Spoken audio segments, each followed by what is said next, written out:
বগুড়ার শাহজাহানপুরের পথসভায় BNP chairman Tarique Rahman যোগ দেবেন সিরাজগঞ্জ ও টাঙ্গাইলের নির্বাচনী জনসভায়ও।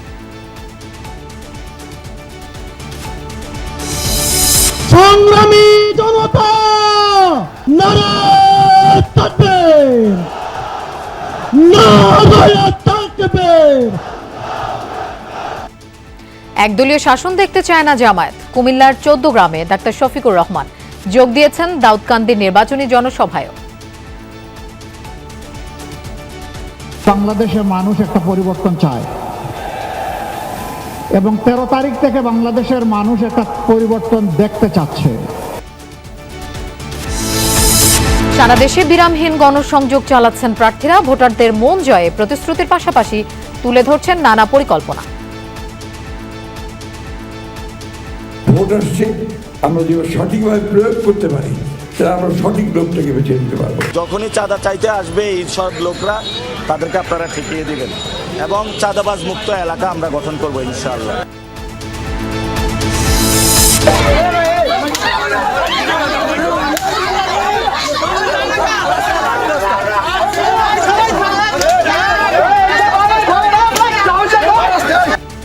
কয়েক জায়গায় নির্বাচনী সহিংসতা, প্রাণহানি সহ আছে আহত। ভোটের নিরাপত্তায় সারা দেশে মোতায়েন করা হবে 34,000 বিজিবি সদস্য। মিত্র ইসরায়েলের সুরক্ষায় ডেস্ট্রয়ার পাঠিয়েছে যুক্তরাষ্ট্র। স্যাটেলাইটের নজর এড়িয়ে পরমাণু কেন্দ্রগুলোর সুরক্ষায় বিশেষ ছাদ তৈরি করছে ইরান।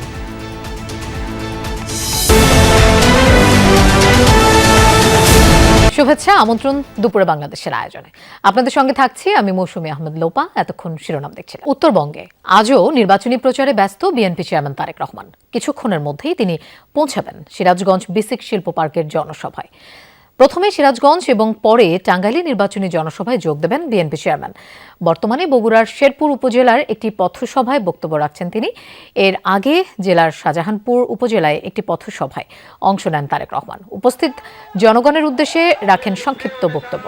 এ সময় শাহজাহানপুর এলাকায় বিএনপি মনোনীত প্রার্থীকে পরিচয় করিয়ে দেন তিনি।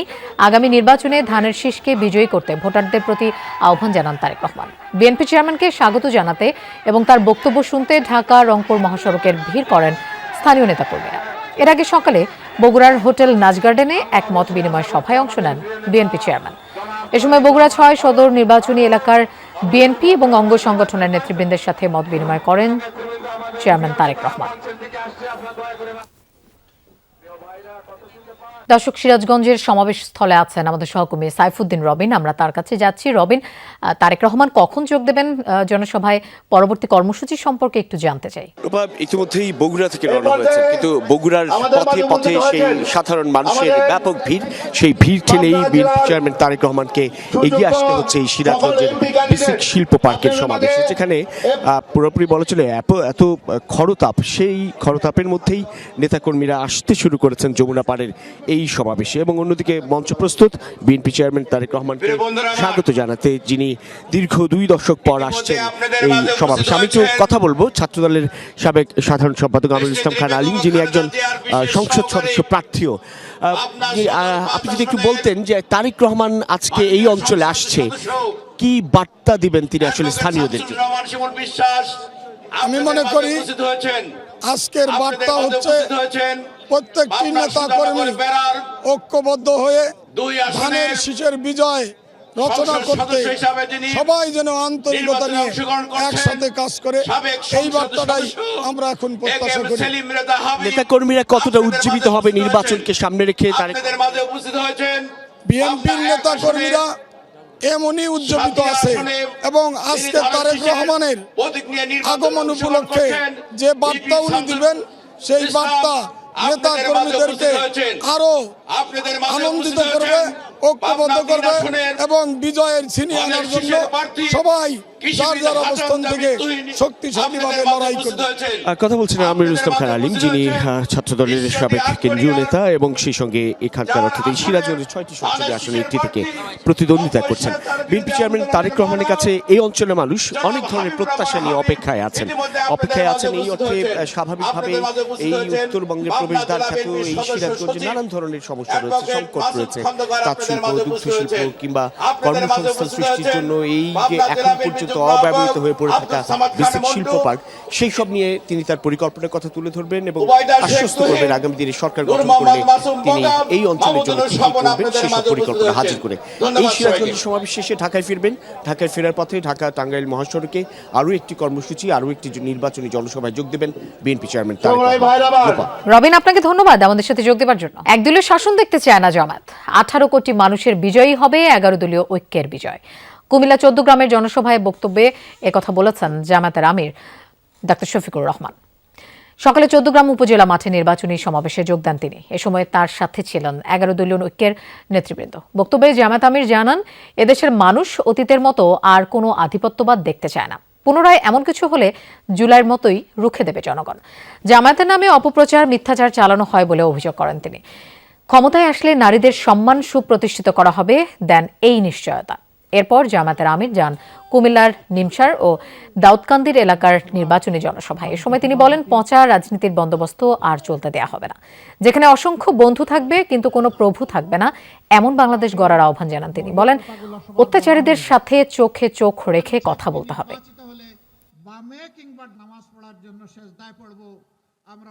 ইনশাআল্লাহ আল্লাহর পর আস্থা রেখে ভরসা রেখে বলতে পারি যে বাংলাদেশের মানুষ একটা পরিবর্তন চায় এবং 13 তারিখ থেকে বাংলাদেশের মানুষ একটা পরিবর্তন দেখতে চাচ্ছে। আমরা দলীয় কোনো শাসন এই দেশে দেখতে চাচ্ছি না। আমরা জামাতে ইসলামীর বিজয় চাচ্ছি না। 18 কোটি মানুষের বিজয়ী হবে আমাদের 11 দলের সবার বিজয়। দর্শক, দাউদকান্দির জনসভা শেষে ঢাকার কেরানীগঞ্জের দিকে যাচ্ছে জামায়াত আমির। বহরের সঙ্গে আছেন আমাদের সহকর্মী ফয়সাল মাহমুদ। আমরা তার কাছে যাচ্ছি। ফয়সাল, জামায়াত আমিরের আজকের দিনের বাকি যে কর্মসূচিগুলো আছে সেগুলো সম্পর্কে একটু জানতে চাই। লোপা, কিছুক্ষণ আগেই জামায়াত আমির কুমিল্লা জেলার যে দাউদকান্দি যে আসনটি রয়েছে কুমিল্লা 1, সেখানে নির্বাচনী জনসমাবেশ শেষ করে এই মুহূর্তে তিনি জামায়াত আমিরের যে গাড়ি বহরটি রয়েছে সেটি মূলত ঢাকার যে কেরানীগঞ্জের যে আসনটি রয়েছে তার উদ্দেশ্যেই কিন্তু যাচ্ছে। আর কিছুক্ষণ পরেই তিনি সেখানে উপস্থিত হওয়ার কথা রয়েছে। কেরানীগঞ্জ শাক্তা উচ্চ বিদ্যালয়ের মাঠে আজকে এটি জনসভা রয়েছে এবং সেখানে ঢাকা 1, 2, 3 ও 19, 20 এই 5টি আসনের প্রার্থীরা উপস্থিত থাকবেন এবং সেখানে এই নির্বাচনী সমাবেশে জামায়াতের আমির যোগ দিবেন। হয়তো বিকাল 3টার মধ্যেই তিনি সেখানে পৌঁছাবেন। সেই লক্ষ্যে তিনি কুমিল্লা থেকে ইতিমধ্যে যাত্রা শুরু করেছেন এবং দেখছেন সেই গাড়ি বহরটি চলছে। আর হয়তো ঘণ্টাখানেকের মধ্যেই সেখানে পৌঁছার সম্ভাবনা রয়েছে। এর আগে যেমনটি বলছিলাম, তিনি কুমিল্লায় 3টি জনসমাবেশে অংশ নিয়েছেন এবং প্রথমটি শুরু হয়েছিল কুমিল্লা 11 আসন 14 গ্রাম, যেটি মূলত জামায়াত ইসলামের নায়েবে আমির সৈয়দ আবদুল্লাহ মোহাম্মদ তাহিরের আসন। সেখান থেকে তিনি এর আগেও নির্বাচিত হয়েছেন। আজকে সকালে সেখানেই মূলত সবচেয়ে বড় জমায়েত হয়েছে এবং সেখানে তিনি জামায়াত ইসলামের যে রূপরেখা বা জামায়াত ইসলামের যে ইশতেহার জনগণের জন্য তাদের যে পরিকল্পনা সেই বিষয়গুলো তুলে ধরেছেন। সেখানে নারীর অধিকার নিয়ে কথা বলেছেন, তেমনি 16 কোটি মানুষের স্বার্থ রক্ষা করে তাদের আগামীর যে রাজনীতি সেই রাজনীতির কথা বলেছেন। একই সাথে তাদের বিরুদ্ধে যে প্রচারণা হয়ে থাকে, নারী বিদ্বেষী কিংবা কওমি মাদ্রাসার বিরুদ্ধে তারা কাজ করেন, এই ধরনের যে প্রোপাগান্ডা বা অপপ্রচার তার বিরুদ্ধেও তিনি কথা বলছেন। সেই সাথে তিনি কঠোরভাবে হুঁশিয়ারি দিয়েছেন যে যারা নারীদের উপরে দেশের বিভিন্ন জায়গায় হামলা চালানো হচ্ছে সেই সব বিষয়েও জামায়াতের আমির আজকেও বেশ কঠোর ভাষায় তিনি সমালোচনা করেছেন। যারা এই ধরনের হামলা করবে বা যারা এই ধরনের নারীদেরকে হেনস্থা করছে তাদের বিরুদ্ধে তারা কঠোর অবস্থানের জানান দিয়েছেন জামায়াতের আমির এবং তাদেরকে সেই ধরনের নেক্কারজনক কাজগুলো থেকে বিরত থাকার আহ্বান জানিয়েছেন। তো লোপা, আর কিছুক্ষণের মধ্যেই ঢাকার কেরানীগঞ্জের সমাবেশে যোগ দিবেন জামায়াতের আমির। সেখানে পৌঁছে আমরা সেখানকার সর্বশেষ জানাতে পারবো আপনাদের। নিশ্চয়ই ফয়সাল, আপনাকে ধন্যবাদ আমাদের সাথে যোগ দেওয়ার জন্য। নির্বাচনী প্রচারণায় মুখর রাজধানী।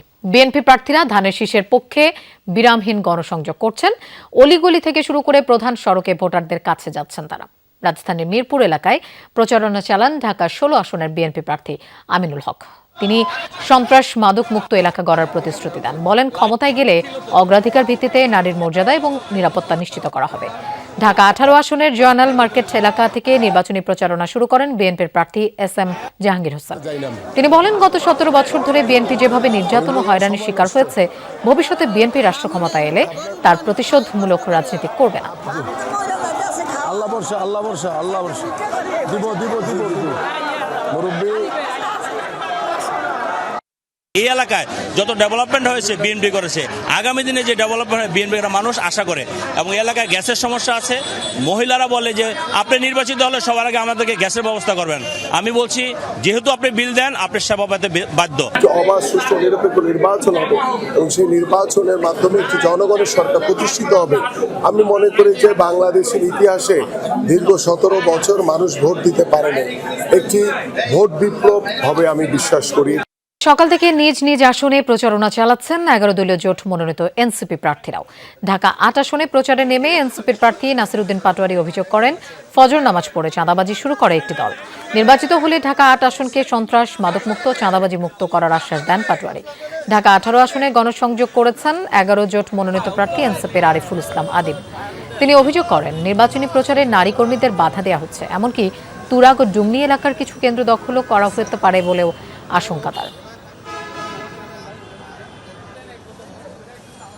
যারা সকালবেলা উঠেই নামাজ পড়েই চাঁদাবাজি শুরু করে এবং রাত পর্যন্ত তাদের চাঁদাবাজি কর্মকাণ্ড চলে, যখনই চাঁদা চাইতে আসবে এই সব লোকরা তাদেরকে আপনারা ঠেকিয়ে দিবেন এবং চাঁদাবাজ মুক্ত এলাকা আমরা গঠন করবো ইনশাআল্লাহ। আমাদের রাজনীতি, আমাদের অর্থনীতি, আমাদের বিরোধী দল কে হবে, কে নির্বাচন করতে পারবে পারবে না, এই সবগুলো কিন্তু প্রতিবেশী রাষ্ট্র সরাসরি হস্তক্ষেপ করছে। ফলে এই নির্বাচন হচ্ছে আমাদের স্বাধীনতা, সার্বভৌমত্ব, মানবাধিকার এবং ভোটাধিকার রক্ষার নির্বাচন। ঢাকা দক্ষিণের নির্বাচনী প্রচারণার খবর জানবো, আমাদের সাথে যোগ দিচ্ছেন রাব্বি হোসেন। রাব্বি, কোন এলাকায় আছেন আপনি, আর প্রার্থীদের প্রচারণার খবর একটু জানতে চাই, কি কি প্রতিশ্রুতি দিচ্ছেন তারা? লোপা, আমি এখন রয়েছি ঢাকার দক্ষিণের একটি আসনে। এখানে এই ঢাকা 6 আসনে যিনি প্রার্থী রয়েছেন ইঞ্জিনিয়ার ইশরাক হোসেন, তার নির্বাচনী প্রচারণা। এখানে তিনি তার যারা ভোটার রয়েছেন, জনগণ রয়েছেন, তাদেরকে তিনি নানা প্রতিশ্রুতি দিচ্ছেন। অর্থাৎ এই এলাকার নানা সংকট রয়েছে, সেই সংকট সমাধানে আসলে তিনি যদি নির্বাচিত হন কি কি করবেন সেই বিষয়টি তারা আসলে নিশ্চিত করে তিনি প্রতিজ্ঞা করছেন তাদের ভোটারদের সঙ্গে, জনগণের সঙ্গে। আমাদের সঙ্গে যুক্ত আছেন ইশরাক হোসেন, আমরা একটু জানতে চাই ন্যূনতম বিষয়টি। তো আমি আপনাদের বলছি যে এই যে কয়েকটি ঘটনা ঘটেছে এটা খুব মাইনর, এটা আসলে নির্বাচনকে প্রভাবিত করবে না। আপনি আসলে কি কি প্রতিশ্রুতি দিচ্ছেন প্রার্থীদের, আপনি এখানে নির্বাচনী প্রচারণা করছেন, সেটি একটু আমাদের জানাবেন। আমাদের এখানে সবচেয়ে বড় সংকট রয়েছে যে গ্যাসের তীব্র সমস্যা, গ্যাসের সংকটটি সবচেয়ে তীব্র আকার ধারণ করেছে। আমরা এই প্রতিশ্রুতিটি সর্বসাধারণকে দিচ্ছি যে আমরা তাদের গ্যাসের যে সমস্যা সেটি নিরসনের জন্য জোরালো এবং কার্যকরী পদক্ষেপ নিব। এর পাশাপাশি রাস্তাঘাট, ড্রেনেজ সিস্টেম, বর্জ্য ব্যবস্থাপনা, পয় নিষ্কাশন ব্যবস্থা সহ নানা ধরনের যে এবং এখানে যে ওয়াটার সাপ্লাই, এগুলোতে কিছুটা সমস্যা রয়েছে, সেগুলো নিরসনের জন্য। ফুটপাত নিয়ে কথা বলছিলেন। হ্যাঁ, ফুটপাত এবং রাস্তা বিভিন্ন স্থানে আমরা দেখেছি যে এটা আসলে আইন শৃঙ্খলা বাহিনীর কাজ যে আমাদের রাস্তা এবং ফুটপাত সেখানে কোনো ধরনের অবৈধ স্থাপনা থাকলে সেগুলোকে দখলমুক্ত করা।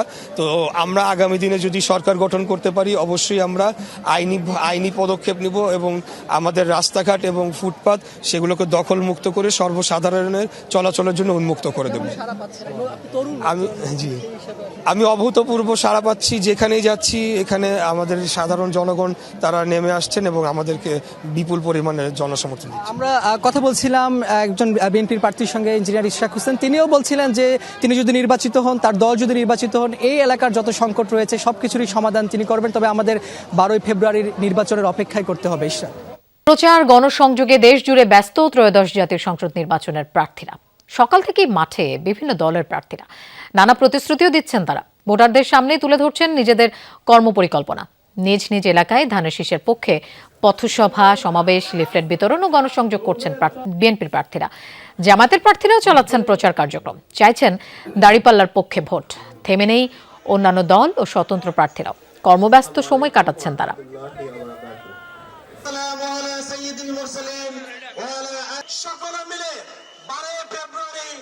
15টা বছর আমার জীবন থেকে চলে গেছে একেবারে এই আপনার জেল, জুলুম, এইসব ঝামেলা নিয়ে। তো এখন আমরা একটা সুযোগ পেয়েছি, আল্লাহ তাআলা আমাদেরকে সুযোগটা দিয়েছেন যে একটা ভোট আসছে, আমরা যদি সঠিকভাবে প্রয়োগ করতে পারি তাহলে আমরা সঠিক লোকটাকে বেছে নিতে পারবো। আমরা পরিবর্তন চাই, সে পরিবর্তন কারা আনবে? ওই পূর্বের দুর্নীতিবাদ, চাঁদাবাজ, মস্তান, খুনি, বাটপারদের দ্বারা এই পরিবর্তন আসবে না। দর্শক, আমরা নির্বাচনী প্রচারণার খবর জানবো সহকর্মীদের কাছ থেকে। সিলেটে যেতে চাই, সেখানে আছেন নাবিল হোসেন। নাবিল, প্রার্থীদের গণসংযোগের বিষয়ে একটু জানতে চাই, কেমন চলছে গণসংযোগ, প্রার্থীরা কি কি প্রতিশ্রুতি দিচ্ছেন ভোটারদের? লুপা, দেখুন, সকাল থেকেই মূলত প্রার্থীরা মাঠে নামেন, গণসংযোগ করেন এবং বিভিন্ন শ্রেণী পেশার মানুষের সাথে মূলত তাদের গণসংযোগ। আমরা এই মুহূর্তে আছি সিলেটের শিবগঞ্জ এলাকায় এবং সেখানে বিএনপি মনোনীত প্রার্থী খন্দকার আব্দুল মুক্তাদির সিলেট এক আসনে তিনি এখানে যারা এই এলাকার যারা নারীরা আছেন নারীদের সাথে আসলে তিনি এখানে মত বিনিময় করছেন এবং এখানে তিনি নারীদের নির্বাচিত হলে নারীদের জন্য আসলে কি ধরনের উন্নয়নমূলক কাজ করবেন সেইগুলো প্রতিশ্রুতি দিচ্ছেন। বিশেষ করে নারীদের ঋণ সহায়তা দেওয়া, নারীরা যাতে আরো বেশি আসলে ব্যবসা বান্ধব একটি সরকার পেতে পারে বা এই ধরনের নীতিগুলোর কথা আসলে তিনি বলছেন। এর পাশাপাশি সিলেটের যে দীর্ঘদিনের সমস্যা, সেটি জলাবদ্ধতা, সেটি নদী ভাঙন কিংবা যে কর্মসংস্থানের যে অভাব, এই বিষয়গুলো আসলে তিনি এখানে নারীদের সাথে কথা বলছেন, নারীদের কাছে আসলে তিনি প্রত্যাশার কথা জানাচ্ছেন এবং আগামী 12 ফেব্রুয়ারি নারী ভোটাররা যাতে নির্বিঘ্নে ভোট কেন্দ্রে যেতে পারেন এবং তারা যাতে ভোট হওয়ার সাথে সাথে আসলে ভোট কেন্দ্রে যান, সেই কথাগুলোই আসলে তিনি বলছেন। আমরা একটু আসলে শুনবো তিনি নারীদের উদ্দেশ্যে কি বলছেন, তার একটু কথাগুলোর কথা শুনবো। তাদের জন্য নিরাপদ পরিবেশ সৃষ্টি, আমাদের মেয়েরা পৃথিবীর কারো থেকে ইনশাল্লাহ পিছিয়ে থাকবে না এবং সেই কনফিডেন্সটা আমাদের মেয়েদের আমরা যোগাতে চাই আগামী দিনে, যাতে আমাদের এই বাংলাদেশ 20 কোটি মানুষের দেশ, অল্প জায়গার মধ্যে আমরা গিজগিজ করি। আমার বোনরা, আপনারা যেরকম গায়ে গা লাগিয়ে বসেছেন, এটা হচ্ছে বাংলাদেশের প্রকৃত চিত্র। এত বেশি জনঘনত্ব, এই দেশটাকে যদি আমাদের উপরে নিতে হয়, তুলতে হয়, এখানে জনসংখ্যার অর্ধেক নারীদের আমরা রেখে এই দেশটাকে উন্নয়ন করা সম্ভব না। এখানে নারী এবং পুরুষের ইকুয়াল পার্টিসিপেশন দরকার, সমান অংশগ্রহণ দরকার, তাহলে এই দেশটাকে অর্থনৈতিকভাবে একটা উন্নত দেশে পরিণত করা সম্ভব। এবং সেটার জন্য আপনাদের যে নিরাপত্তা, আপনাদের যে কনফিডেন্স দেওয়া প্রয়োজন, সেই পরিবেশ সৃষ্টিতে আমরা প্রতিশ্রুতিবদ্ধ। আমরা আগামী দিন এরকম একটা বাংলাদেশ চাই, এমন একটা সিলেট চাই যেখানে কর্মসংস্থান থাকবে, যেখানে আইটি খাতের একটা ব্যাপক প্রসার থাকবে, যেখানে আমাদের চাঁদাবাজি থাকবে না, আমাদের অনলাইন গ্যামলিং থাকবে না, মাদকের কোনো ছোঁয়া থাকবে না, আর মেয়েরা সম্পূর্ণ নিরাপত্তা নিয়ে, আত্মবিশ্বাস নিয়ে চলাফেরা করতে পারবে। নিশ্চয়ই শুনছিলেন তিনি আসলে মেয়েদের নিরাপত্তার কথা বলছেন, যে মেয়েরা যাতে, নারীরা বিশেষ করে নিরাপদভাবে চলাফেরা করতে পারে, তাদের জন্য একটা উপযুক্ত পরিবেশ, কর্মক্ষেত্র তৈরি করা, এই প্রতিশ্রুতির কথা আসলে বলছিল। এবং বিএনপি প্রার্থীর বাইরে জামায়াত বা অন্যান্য যে দলের প্রার্থী, তারাও সকাল থেকে বিভিন্ন শ্রেণী পেশার মানুষ এবং সাধারণ মানুষের সাথে ব্যস্ত সময় পার করছেন। লোপা, নাবিল, আপনাকে ধন্যবাদ আমাদের সাথে যোগ দেওয়ার জন্য। এবারে নির্বাচনে ভোটের মাধ্যমেই প্রার্থীদের বিজয়ী হতে হবে, বিকল্প কোনো উপায় নেই, একথা বলেছেন নির্বাচন কমিশনার অবসরপ্রাপ্ত ব্রিগেডিয়ার জেনারেল আবুল ফজল মোহাম্মদ সানাউল্লাহ।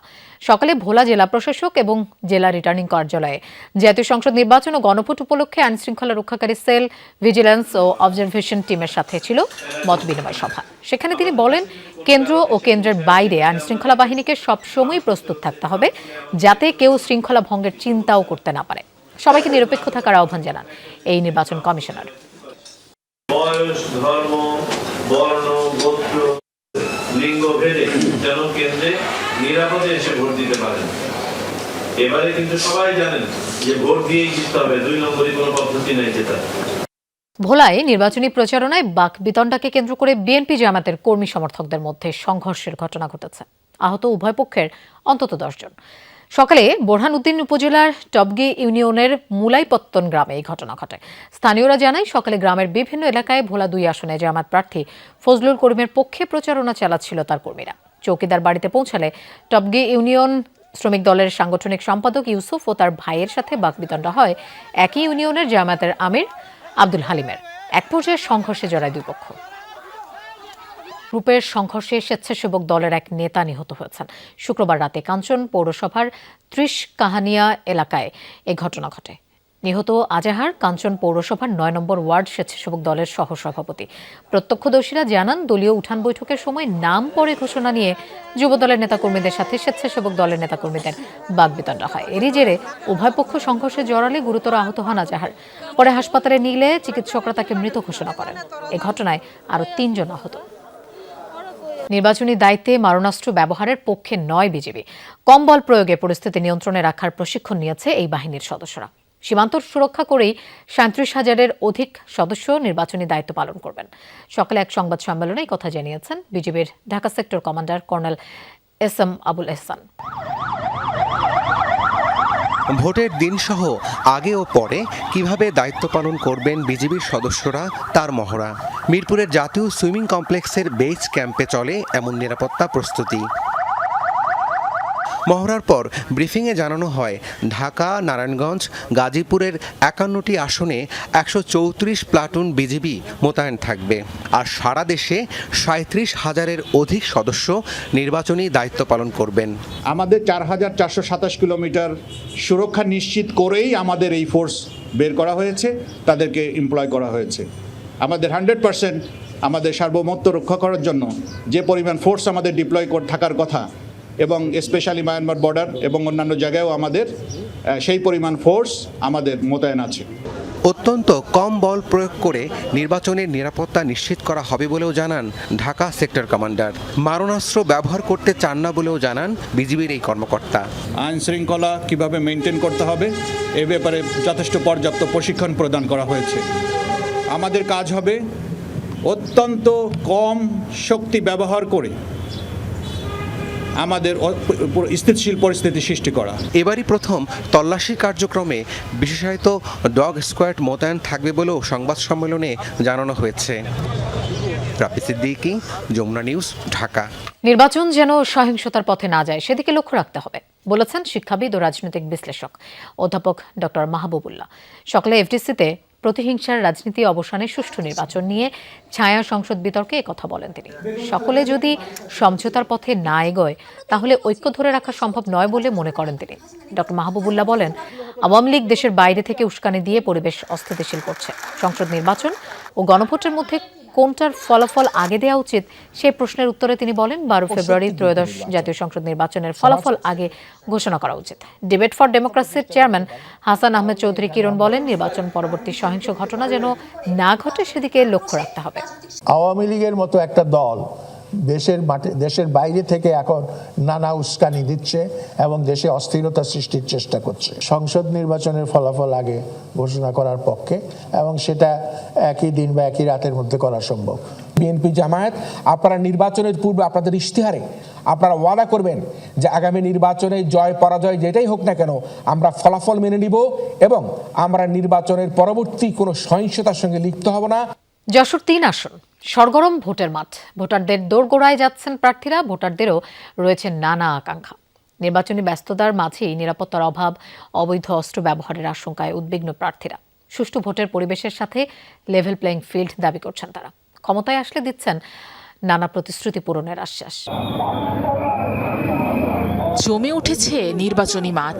মিছিল, সমাবেশ, লিফলেট বিতরণ ও গণসংযোগে সরগরম যশোর 3 আসনের প্রার্থীদের প্রচারণা কার্যক্রম।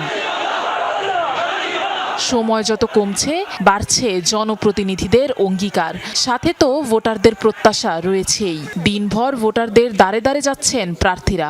তবে ইনকিলাব মঞ্চের আহ্বায়ক শরীফ ওসমান হাদি হত্যাকাণ্ডের ঘটনায় নিরাপত্তা নিয়েও রয়েছে উদ্বেগ।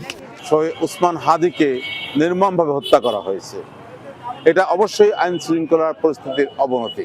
অবৈধ অস্ত্র উদ্ধার হতে হবে, এই সন্ত্রাসীদেরকে গ্রেফতার করতে হবে। রয়েছে অবৈধ অস্ত্রের ব্যবহার আর প্রতিপক্ষ থেকে পাওয়া নানা হুমকির অভিযোগ। ভোট যুদ্ধে সম অধিকার এবং নিরাপত্তা নিশ্চিতের দাবি প্রার্থীদের। প্রশাসনের কাছে বারবার বলছি যে নির্বাচনের সময় লেভেল প্লেইং ফিল্ডটা ঠিক রাখতে হবে, যাতে সবার সুযোগটা তাদের কাছে সমান থাকে, সেই ব্যবস্থা তাদের জন্য তারা সেই ব্যবস্থা করবে। সুষ্ঠু নির্বাচনী পরিবেশ চান ভোটাররা। ক্ষমতায় আসার পর বিভিন্ন পরিকল্পনার কথা বলছেন প্রার্থীরাও। আমরা শান্তিপ্রিয় ভোট চাই। আমরা যেন শুনি না যে ভোটের মাঠে গেলে যে ভোট হয়ে গেছে। সকল নাগরিকের ভোট অধিকার নিশ্চিত করতে হবে, তারা যেন ফিল ফ্রি ভাবে আমার ভোট আমি দিব, যাকে খুশি তাকে দিব। সারা বাংলাদেশের মানুষ আমি মনে করি যশোরের ন্যায় ধানের শীষের পক্ষে ঐক্যবদ্ধ হয়েছে। আপনারা দেখছেন এখানে নারী পুরুষ ধর্ম বর্ণ নির্বিশেষে ধানের শীষের পক্ষে ঐক্যবদ্ধ, কারণ তারা বুঝতে পারছে যে উন্নয়নের প্রতীক হচ্ছে ধানের শীষ। মানুষ যদি নির্বাচিত করে, আমরা ইনশাল্লাহ বিগত যে কোনো সবার চেয়েই মানুষকে তার ন্যায্য অধিকার, মানুষের শান্তি স্বস্তি ব্যাপারটা ইনশাল্লাহ আমরা দিতে পারবো। 15টি ইউনিয়ন নিয়ে গঠিত যশোর 3 আসন। প্রচারণায় মাঠে 6 জন প্রার্থী। মোট ভোটার সংখ্যা 5,80,000-এর কাছাকাছি। আফরোজা লামিয়া, যমুনা নিউজ। নওগাঁর মহাদেবপুরে ডাম্প ট্রাকের চাপায় 4 কৃষক সহ 5 জন নিহত হয়েছেন। ভোরে উপজেলার পাটকাঠি এলাকায় এই দুর্ঘটনা ঘটে। ফায়ার সার্ভিস জানায়, 2টি ভ্যানে হলুদ ও বেগুন নিয়ে মহাদেবপুর ঘাটে যাচ্ছিল 4 কৃষক। পথে পাটকাঠি এলাকায় পৌঁছালে একটি ডাম্প ট্রাক নিয়ন্ত্রণ হারিয়ে ভ্যান দুটিকে চাপা দিয়ে সড়কের পাশে খাদে পড়ে যায়। ঘটনাস্থলেই এক ভ্যান চালক সহ নিহত হন 4 কৃষক। খবর পেয়ে মরদেহগুলো উদ্ধার করে পরিবারের কাছে হস্তান্তর করে পুলিশ ও ফায়ার সার্ভিস।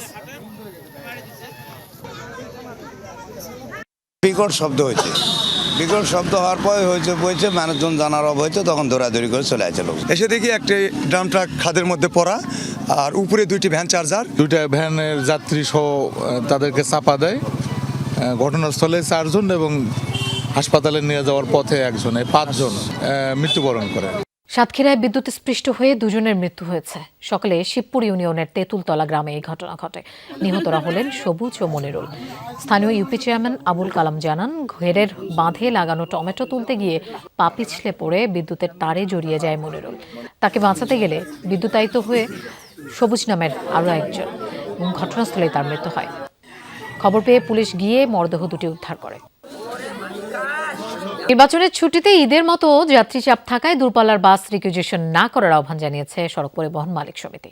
দুপুরে এক ব্রিফিংয়ে এই আহ্বান জানানো হয়। সংগঠনের মহাসচিব মোহাম্মদ সাইফুল আলম বলেন, নির্বাচন সামনে রেখে দূরপাল্লার বাস রিকুইজিশন করা হলে ঢাকার বাইরে যাওয়া আসার জন্য বাস সংকট দেখা দিতে পারে।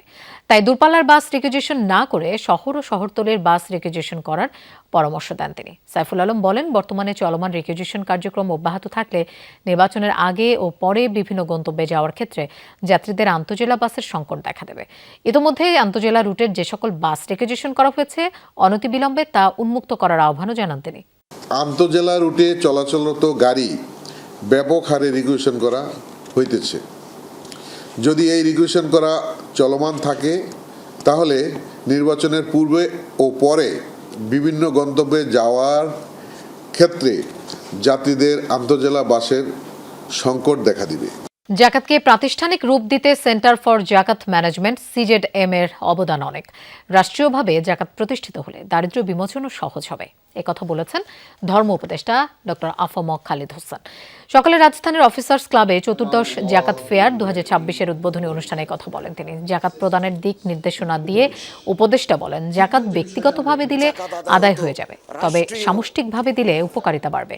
ধর্ম উপদেষ্টা আরও বলেন, যৌন কর্মকে পেশা হিসেবে গ্রহণ করা দুঃখজনক। জাকাতের মাধ্যমে যৌনকর্মীদের সম্মানজনক পেশায় স্বাবলম্বী করার পরিকল্পনা জানান তিনি। ফরজ হয়ে গেল নফল। যৌন কর্মকে পেশা হিসেবে নেওয়ার একটা দুঃখজনক প্রবণতা আমরা লক্ষ্য করছি। আমরা পেশার পরিবর্তন চাই। আমরা তাদেরকে যদি অন্নসংস্থান কর্মসংস্থানের ব্যবস্থা করতে পারি, তাহলে এই আদিম পেশা থেকে তারা মুক্তি পাবে, এবং সেটা জাকাতের মাধ্যমে সম্ভব। দর্শক, আপনাদের খবরের আগের অংশে জানাচ্ছিলাম সারা দেশেই নির্বাচনী প্রচারণায় ব্যস্ত প্রার্থীরা। আমরা সেই প্রচারণার খবর আবারও জানবো। ঝিনাইদহ থেকে আমাদের সাথে যোগ দিচ্ছেন সহকর্মী নাসিম আনসারি। নাসিম, নির্বাচনী প্রচারণায় প্রার্থীরা কোনো ধরনের আচরণবিধি লঙ্ঘন করছেন কিনা এবং প্রচারণা কেমন চলছে? ঝিনাইদহের 4টি আসনে কিন্তু জমজমাট নির্বাচনী প্রচারণা শুরু হয়েছে। সেই নির্বাচনী প্রচারণায় কিন্তু প্রার্থীরা তাদের বাসায় বিভিন্ন ভোটারদের দ্বারা যাচ্ছেন, ভোট প্রার্থনা করছেন। এখনও আমার সাথে দাঁড়িয়ে আছেন জেলা বিএনপির সভাপতি এবং বর্তমানে ঝিনাইদহ 2 আসনের প্রার্থী, ধানের শীষের প্রার্থী আব্দুল মজিদ। উনি কিন্তু ওনার ভোট প্রার্থনা করছেন। আমাদের ঝিনাইদহ 2টি উপজেলা নিয়ে কিন্তু আসন, একটি হরিণাকুণ্ড এবং ঝিনাইদহ সদর। সেখানে ওনার সাথে একটু কথা বলবো যে আপনি কি ভোটের কোনো প্রার্থীদের লঙ্ঘন, আচরণবিধি লঙ্ঘন এরকম কিছু পাচ্ছেন? কোনো অভিযোগ কোনো এখনো পর্যন্ত উল্লেখযোগ্য কোনো অভিযোগ নাই। ছোটোখাটো কিছু অভিযোগ আছে যেগুলো আমরা জেলা রিটার্নিং অফিসারের কাছে লিখিতভাবে অভিযোগ দিয়েছি। আর উল্লেখযোগ্য কোনো অভিযোগ নাই। এমনি শান্তিপূর্ণ হবে, সুন্দর পরিবেশে নির্বাচন প্রচারণা আমরা চালাচ্ছি। আমি তো দেখছি যে আমি যেখানে যাচ্ছি আমাদের সাধারণ মানুষ, সাধারণ ভোটাররা আমাকে ভালোভাবে গ্রহণ করছে এবং সবাই জানে, তারাও বলছে যে আগামী সংসদ নির্বাচনে আপনাকেই ভোট দেবো, কারণ আগামীতে বিএনপি রাষ্ট্র ক্ষমতায় আসবে। বিএনপি মানেই শান্তি, বিএনপি মানেই দুর্নীতিমুক্ত এবং সন্ত্রাসমুক্ত বাংলাদেশ। আপনারা শুনছিলেন জেলা বিএনপির সভাপতি এবং ধানের শীষের প্রার্থী আব্দুল মজিদের বক্তব্য। উনি কিন্তু জানিয়েছেন যে সমস্ত জায়গায় এখনো পর্যন্ত আচরণবিধি লঙ্ঘন নিয়ে এমন কোনো বড় কোনো ঘটনা ওনাদের চোখে বাঁধেনি।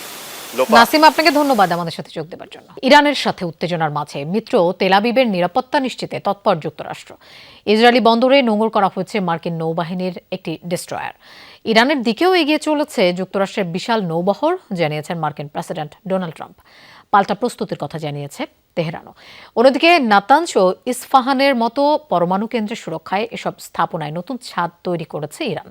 স্যাটেলাইটের নজর এড়াতেই এমন পদক্ষেপ বলে জানিয়েছে খামেনি প্রশাসন। ইসরায়েলের বন্দরনগরী ইলাতে নোঙর করছে মার্কিন নৌবাহিনীর ডেস্ট্রয়ার। তেহরানের ওপর চাপ সৃষ্টির পাশাপাশি মিত্র ইসরায়েলের সুরক্ষা নিশ্চিতে ওয়াশিংটনের এমন পদক্ষেপ। দিন যত গড়াচ্ছে বাড়ছে ইরান যুক্তরাষ্ট্র যুদ্ধ উত্তেজনা। এরই মাঝে শুক্রবার মার্কিন প্রেসিডেন্ট ডোনাল্ড ট্রাম্পের দাবি, ওয়াশিংটনের সাথে একটি চুক্তিতে রাজি তেহরান। পারমাণবিক কর্মসূচি নিয়ে দ্রুত আলোচনার টেবিলে বসতে খামেনি প্রশাসনের প্রতি আহ্বানও জানান। একই সাথে মনে করিয়ে দেন, যুদ্ধজাহাজের বিশাল একটি বহর এগিয়ে চলেছে ইরানের দিকে, যা সম্প্রতি ভেনেজুয়েলায় পাঠানো বহরের থেকেও বড়। তবে ইরান চুক্তিতে রাজি না হলে কেমন হবে মার্কিন সামরিক পরিকল্পনা, এ প্রশ্নের জবাব দিতে রাজি হননি ট্রাম্প। আমরা সামরিকভাবে কি করছি সে বিষয়ে কিছুই বলতে চাই না। সেখানে আমাদের অত্যন্ত শক্তিশালী একটি নৌবহর আছে, বিশ্বের সবচেয়ে শক্তিশালী জাহাজগুলো আছে। আমাদের সামরিক বাহিনী বিশ্বের সবচেয়ে শক্তিশালী।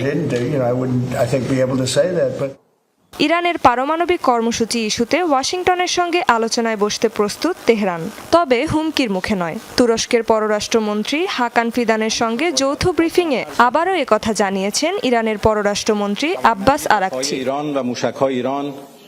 এদিকে মার্কিন হুমকির মুখে নিজেদের পারমাণবিক স্থাপনা সুরক্ষার ব্যবস্থা করছে তেহরানও। স্যাটেলাইট ইমেজে দেখা যায়, গেল বছর ইসরায়েল ও যুক্তরাষ্ট্রের হামলায় ক্ষতিগ্রস্ত ইরানের নাতানজ ও ইস্পাহান পরমাণু কেন্দ্রে তৈরি করা হয়েছে নতুন ছাদ, যাতে স্যাটেলাইটের নজর এড়িয়ে সফলভাবে চালানো যায় কার্যক্রম।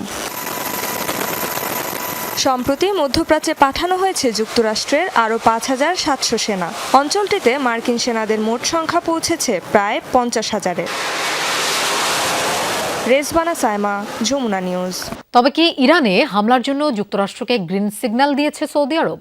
সংবাদভিত্তিক মার্কিন ওয়েবসাইট এক্সিওস বলছে, গোপন এক বৈঠকে ইরানে মার্কিন অভিযানের পক্ষে অবস্থান নিয়েছেন ওয়াশিংটন সফররত সৌদি প্রতিরক্ষামন্ত্রী। দাবি করেছেন, ক্রমাগত হুমকির পরও যদি হামলা চালানো না হয় তবে আরও শক্তিশালী হয়ে উঠবে ইরানের বর্তমান শাসকরা। যদিও প্রকাশ্যে বরাবরই ইরানে হামলার বিরোধিতা করে আসছে সৌদি সরকার। ইরানের চারদিকে একের পর এক যুদ্ধজাহাজ জড়ো করছে যুক্তরাষ্ট্র, ক্রমাগত দিচ্ছে হামলার হুমকি।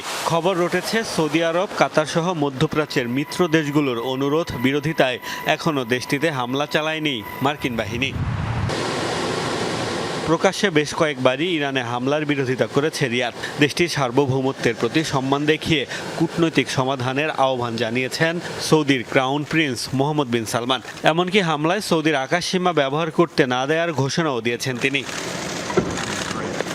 মধ্যপ্রাচ্যের উত্তেজনার মধ্যে যুক্তরাষ্ট্র সফর করছেন সৌদির প্রতিরক্ষা মন্ত্রী ও ক্রাউন প্রিন্সের ভাই খালিদ বিন সালমান। সংবাদভিত্তিক মার্কিন ওয়েবসাইট এক্সিওস বলছে, সফরে মার্কিন পররাষ্ট্রমন্ত্রী মার্কো রুবিও, প্রতিরক্ষামন্ত্রী পিট হেগসেথ সহ বেশ কয়েকজন শীর্ষ কর্মকর্তার সাথে বৈঠক করেছেন সৌদির এই প্রভাবশালী মন্ত্রী। এ সময় ইরানে মার্কিন অভিযানের পক্ষে অবস্থান নিয়েছেন তিনি। তার দাবি, এতদিন হুমকি দেওয়ার পর যদি ট্রাম্প প্রশাসন হামলা না চালায় তবে আরও শক্তিশালী হয়ে উঠবে খামেনি সরকার। এই সংবাদ প্রকাশের পর প্রশ্ন উঠছে, তবে কি দ্বিমুখী অবস্থান নিয়েছে সৌদি আরব?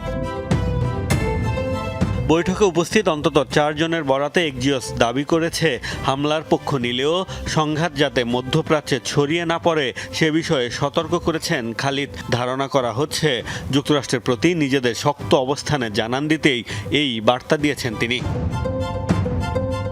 15 মধ্যপ্রাচ্য বিশেষজ্ঞ এবং 5 ইহুদি সংগঠনের সাথেও আলাদা বৈঠক করেছেন সৌদির প্রতিরক্ষামন্ত্রী। এক্সিওস বলছে বৈঠকে তিনি জানিয়েছেন ইসরায়েল থেকে দূরে সরে যাচ্ছেন রিয়াদ। দেশটির সংবাদ মাধ্যম ও সোশ্যাল মিডিয়ায় ইসরায়েল বিরোধী মনোভাব বৃদ্ধির দাবিও প্রত্যাখ্যান করেন তিনি। মোস্তফা মাহমুদ, যমুনা নিউজ। যুক্তরাষ্ট্রের এক শহর থেকে আরেক শহরে ছড়াচ্ছে বিক্ষোভের আগুন।